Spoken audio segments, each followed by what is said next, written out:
El COVID-19 o coronavirus es una nueva enfermedad y como toda novedad aún falta conocerla, combatirla totalmente y aplicar vacunas y saber cómo evitarla de manera certera. Mientras tanto, los países del mundo se preparan para la segunda oleada y muchas naciones que han implementado los sistemas conocidos han logrado impedir un nuevo brote o bien lo han sofocado. El COVID se contagia por el aire, sobre todo en los interiores, y los científicos reconocen ya abiertamente el papel que desempeña en la pandemia el contagio por aerosoles, que Diario El País nos ilustra con las siguientes animaciones. Los aerosoles son minúsculas partículas contagiosas que exhala un enfermo y quedan suspendidas en el aire en ambientes cerrados. Como su diámetro es de menos de 100 micras, pueden quedar suspendidas en el aire durante horas.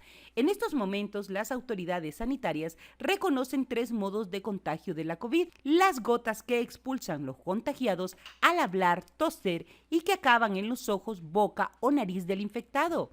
La superficie es contaminada, aunque los Centros de Control de Prevención de Enfermedades de Estados Unidos indican que este caso es el menos probable, y el Centro Europeo para la Prevención y Control de Enfermedades advierte que no se ha descrito ni un solo contagio por esta vía. Y por último, la infección por aerosoles, cuando se respiran estas partículas infecciosas invisibles que exhala una persona enferma y que se comportan como humo al salir de su boca, sin ventilación, quedan en suspensión y se condensan en la habitación a medida que pasa el tiempo. Al inicio de la pandemia se tuvo la impresión de que el principal vehículo del contagio eran esas grandes gotas que expulsábamos al toser o estornudar. Sin embargo, ahora sabemos que gritar o cantar en un espacio cerrado mal ventilado y por mucho tiempo también genera un alto riesgo de contagio. Esto sucede porque al hablar a pleno pulmón se lanzan 50 veces más partículas cargadas de virus que cuando estamos en silencio.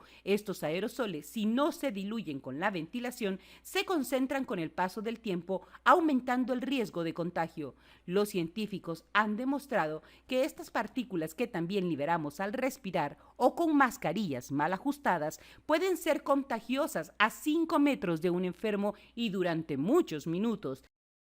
Veamos 3 posibles escenarios. En una casa se reúnen 6 personas, una de ellas contagiada.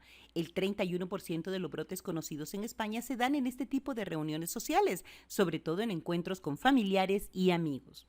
Independientemente de la distancia, si pasaran 4 horas sin mascarillas ni ventilación y hablando en voz alta, se contagiarían las otras 5 personas, según el modelo científico explicado en la metodología. En caso de usar mascarillas, ese riesgo se reduciría a 4 contagios. Las mascarillas por sí solas no evitan los contagios si la exposición es muy prolongada. El peligro de infección se reduce por debajo de una persona contagiada cuando el grupo usa las mascarillas, acorta la duración del encuentro a la mitad y además ventila el lugar.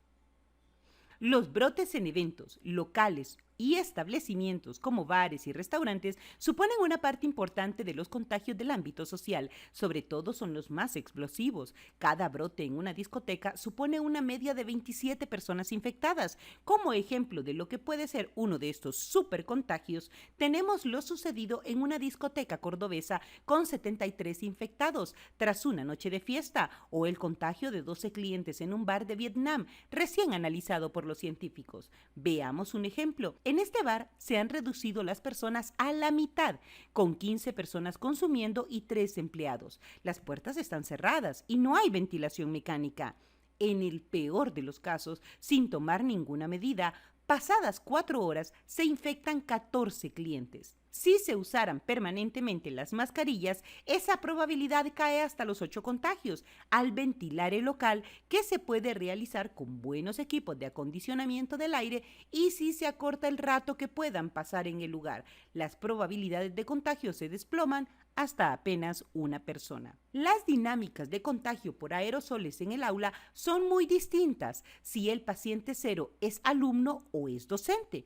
El profesorado habla mucho más tiempo elevando la voz para ser escuchado, lo que multiplica la expulsión de partículas potencialmente contagiosas, en comparación a un posible escolar enfermo que habla muy esporádicamente.